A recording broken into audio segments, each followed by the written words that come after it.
Hello everyone. Such a weird slot. It's so interesting because I've come at the end of the day. I've got no idea what you've been talking about all day. Got no context whatsoever. So I'll give it my best shot. Now, I've been asked to talk about two subjects that you might think are completely unrelated, which are homelessness and digital. And you might wonder what on earth the connection might be between those two things. And I'm going to try and bring this to life for you in a sort of slightly truncated session, I think, because I know that we're running out of time.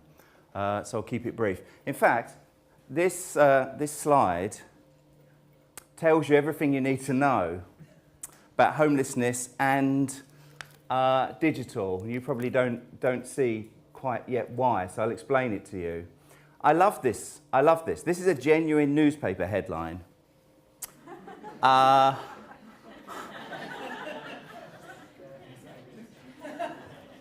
Which is completely genuine and actually speaks a fundamental truth about homelessness. And I will embellish this in a second. But actually, I just love this. How giving homes to the homeless reduces homelessness. It's just the most wonderful headline, and it goes on to describe a program called Housing First. And Housing First is a fairly innovative program within the homelessness world that originated in the States, has made its way over to the UK, and we're big advocates of it, that says instead of, taking people off the streets and putting them into some kind of hideous churchy night shelter and then putting them into some hostel where they have to stop drinking and behave themselves and learn how to heat up beans in a microwave, and then if they come through that, and it might take them a couple of years, then they might be lucky enough to move into what's called a move-on flat. And if they don't do anything silly in their move-on flat, then it might be that they can go on a council waiting list, and at some point down the road they might get their own flat. And what Housing First does is says to the person, here is your home, and allocates the person an apartment straight from the street, says this is your home. Nobody is going to take this away from you. You don't need to stop drinking. You don't need to behave yourself any differently to the rest of us. But if once you're secure in your tenancy, you feel like you want to access some help, to build your social relationships, to deal with your addictions and so on, we'll help you to do it. That's why it's called Housing First, because it starts with the home. Okay, it starts with the home. And this is not how homelessness services have worked in this country for many, many years.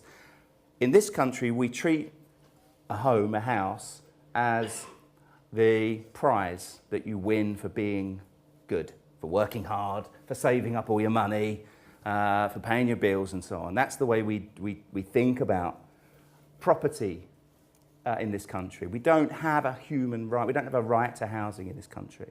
Housing is something that you earn.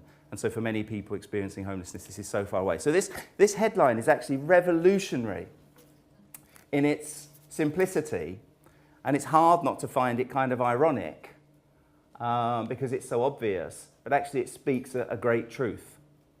So that's basically homelessness done. I can go now, except that I needed to talk about digital. And you're probably wondering, what is it about this slide that speaks to this agenda of digital inclusion and opening up the internet to people who don't use it and so on?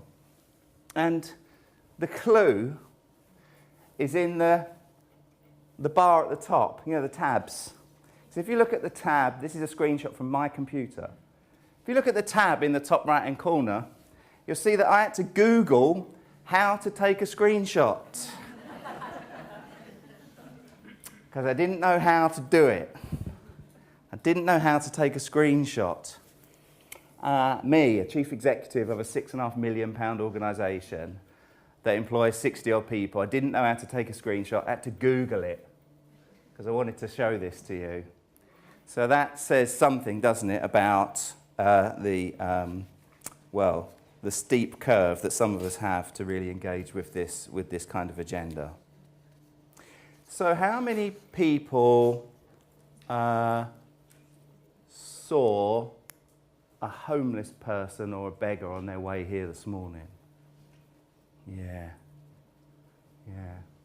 How many of you saw one yesterday? Okay. Homelessness is a really big problem in this country, and it's a problem that, to our shame as a nation, has been increasing year on year for a really long time. By every statistical measure available, homelessness has increased year on year since 2010. And these are very statistically significant increases. We have just under 5,000 people sleeping rough on any one night in our country, and that is the tip of a very big iceberg that most of us don't see. So 5,000 people sleeping rough, probably somewhere around 500,000 people in our country living in temporary, unsuitable, unsafe accommodation, sofa surfing, bed and breakfast, hostels, and so on.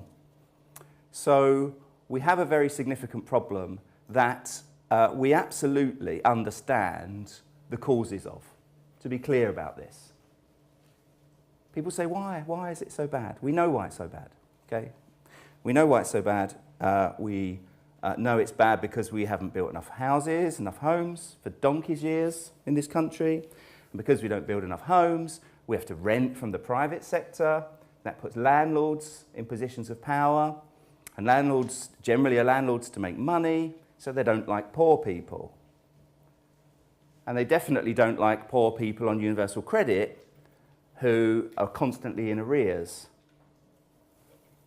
They definitely don't like people also who have any kind of histories of being in prison or coming out of care or having any kind of antisocial behaviour or any needs and so on. So people have nowhere to live. We know that the government has been forging ahead with its welfare reform agenda. Universal credit is the one that everybody knows about. Every piece of evidence available shows that universal credit is a disaster, and yet we continue to press on with it in spite of the evidence, with a few concessions. But actually, there's significant evidence to show that welfare reform has created an increased homelessness. We know that services, like the services I run and my members run at Homeless Link, have faced very significant cuts over the last few years. So as demand for our services has increased, so the amount of funding available to us has reduced, so we can't help people when they need us. And that's true also of preventative services like mental health services, like youth services, like advice services that have all been ripped apart over the last decade or so. And all of these things taken together present a perfectly reasonable and rational explanation as to why homelessness has increased to such a large extent. So people describe it as a perfect storm. You can use all the kind of the rhetoric around perfect storm, but the one that I like best is that it's a kind of unnatural disaster, is what it is. It's an unnatural disaster. However, conscious of time, there are a couple of things that are just about to happen or are just happening that have the potential to turn the tide on homelessness. Because I don't want to come here and just depress you all. There is some hope. There is some hope. Two things have happened in the last year. Firstly, the government were essentially kind of cajoled, forced, shamed into introducing a new piece of legislation called the Homelessness Reduction Act. And what the Homelessness Reduction Act does is it says, here's a whole load of people that are really at risk of becoming homeless if they don't get some help in the early stages of them having problems with their tenancies. So what we're going to do is we're going to make that help more available to more people for longer, and hopefully to try and prevent people from becoming homeless in the first place. That's great. It's happening now as we speak, and there is some evidence that if it's done well, it can actually reduce the numbers of people finding themselves homeless. So Homeless Reduction Act, great. The second really important thing is that in August of this year, the government wrote and released a national rough sleeping strategy. I was on the advisory group for that strategy. It's a decent piece of work. They have allocated £100 million of funding to implementing some of the proposals in that, which include more outreach workers, more emergency accommodation, housing first, the greater involvement of health services, Because a lot of people are on the streets, not just because they don't have anywhere to live, but because they can't comply with the conditions that are required of them in that situation, because they have untreated mental health problems, addiction problems, and so on. So it's a great strategy and should make a difference over the next few years. And we'll find out over the next year or so whether or not that is actually going to have the impact that we want. But these are good, positive, encouraging signs. It's really the first time that the government's done anything about homelessness for the last few years. It's been completely burying its head in the sand over the last few years. Now on to digital. This is a bit of an interesting one for us. So Homeless Link is the sort of umbrella body for the homelessness sector.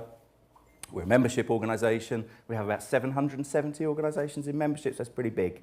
It's a pretty big community of homelessness organisations. Very slow to the table when it comes to digital, because people say, homeless people, it's the last thing on their minds, right? They're trying to worry about where they're going to sleep, how they're going to eat, how they're going to stay warm. You know, the last thing they're thinking about is digital. And that kind of short-sightedness has plagued the sector, really, for quite a long time. So we at Homeless Link decided in our new strategy that we were going to champion digital. And we've been doing that. We're in partnership with Good Things Foundation on the Reboot project. If you know or don't know what that is, the award-winning Reboot Partnership. Hello. Recently won a Charity Times Award, is that right? Yeah, Cross-Sector Partnership of the Year, something like that. So Reboot is a project that's designed to ensure that people experiencing homelessness can access all the opportunities that are available in the digital world. And the project aims to build a network of people and organisations who will share the skills and confidence people need to get online, giving them greater choice and control over their lives. It's a great project. And it's one of about half a dozen digital-focused projects that we're working on at the moment.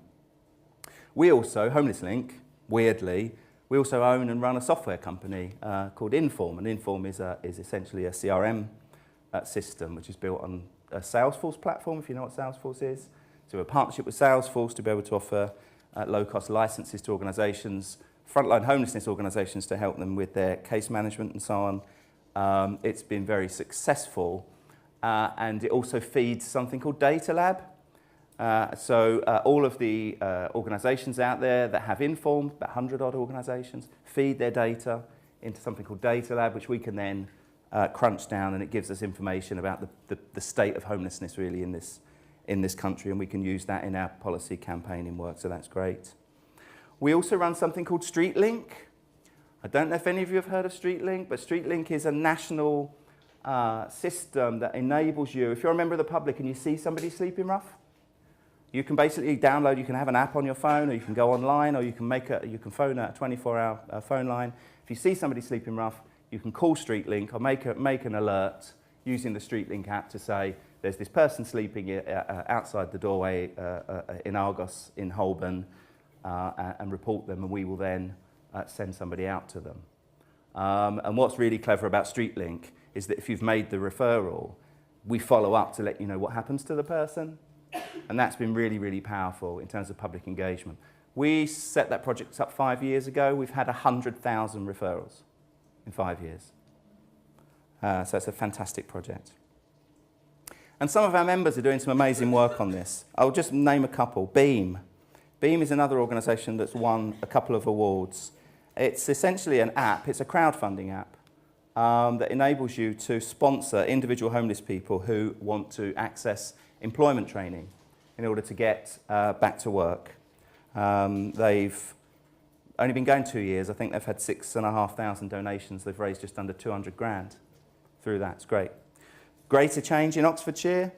You may have seen on the news this idea of homeless people having QR codes, so that if you're uncomfortable about giving cash to a beggar or a homeless person, you can use the QR code to place money in a ring-fenced account that they can then access with the support from staff in services to help people think about how they want to use that money to try and end their homelessness rather than keeping people on the streets. It's fantastic. Big Change in Manchester. That's a project, again, which is about enabling people to give money as an alternative to giving to beggars, which is such an emotive issue. We haven't got time to get into it now. But that's built on a platform called Street Support. Street Support is amazing. Have a look at Google all this stuff. Street Support is brilliant. If you're a member of the public that wants to do something about homelessness and you don't know what to do, you can go on to Street Support, and it enables you to do a whole load of things that includes donating money, but also giving your time and matching you up with a local charity. If you've got furniture that you want to get rid of, if you've got excess foods, that kind of stuff, you can use the Street Support platform to match yourself up to a local organisation working with homeless people to make sure that the kind of help that you can give gets through to them in a kind of planned way. Brilliant stuff. The final one I want to mention, there's a lot of problems for people living on the street in particular, but also in temporary accommodation, with having ID. People really struggle with ID. You often need ID to open accounts, to get into places and so on. And if you're living on the streets, you're living out of bags, it's really difficult for people to have and carry their ID with them. It's also unsafe a lot of the time because it gets stolen and so on. So there's a couple of projects, one in the UK, one in the US, to enable people to, using blockchain technology actually, to place their ID and their documents in the cloud so that they can access them remotely. But also it means then that when they're being assessed for help, they can direct their worker, if you like, to their virtual account so that they don't have to keep telling their stories over and over again, which is one of the things that homeless people say drives them crazy, having to constantly tell and retell their stories. So there's a great project in the States, as I say, and also a pilot in England, in Birmingham, called the Virtual Backpack, which just enables people to put all of their documents and case files in the cloud, which I think is fantastic. So just a few examples of how, in fact, digital can make a difference. And I wanted to just finish with a sort of quote. So Thames Reach, a very well-known homelessness organisation in London, commissioned Lemos and Crane to do a piece of research around digital and homelessness. And what they said in that report was that, contrary to popular belief, most homeless people do own, have owned, or have access to digital technologies such as mobile phones, computers, and even their own laptops. Yet the public's response to seeing this may be judgmental or mistrusting. If a homeless person can afford luxuries, then why can't they afford to pay their rent? These prejudices are based on multiple other misconceptions. That many people believe that homeless people are only ever on the street because they do not have or cannot afford a home. That homeless people waste their money. That many homeless people are actually fakes. That they would have little need for a phone, or that these phones don't have any credit or battery. Some homeless people who beg on the streets note that carrying expensive equipment around negatively affects donations. For this reason, and because of the issues of safety mentioned previously, digital technologies will often be hidden. Conversely, the use of digital technologies by homeless people can elicit conflicting responses in the public. Homeless people who are seen using digital technologies, such as a mobile phone, experience less harassment by the public and the police. So that's a real kind of mixed picture there on the subject of digital and homelessness. But you can see from the quote that, ironically, the issue of digital isn't just about harnessing the power of technology, it's also about shifting people's perceptions of homelessness, tackling those kind of negative attitudes, and reminding us all that homeless people are, in fact, people, and that the power of human contact, of friendship, compassion, and empathy will always be the most important thing here. So digital, in the context of homelessness, is not a substitute for human contact, but it can be an enabler of it. And as such, I think it's a very good thing. So a bit of a whistle-stop tour, because I know I'm standing between you and your sort of slightly tepid white wine. Is that right? But perhaps a very quick illustration of the power of technology in the most extreme circumstances, really, that we may not have thought that digital would have any role to play when people are sleeping in doorways. But in fact, as you can see just from those few examples, there are lots of ways in which technology in the context of homelessness can be a good thing. Thank you very much.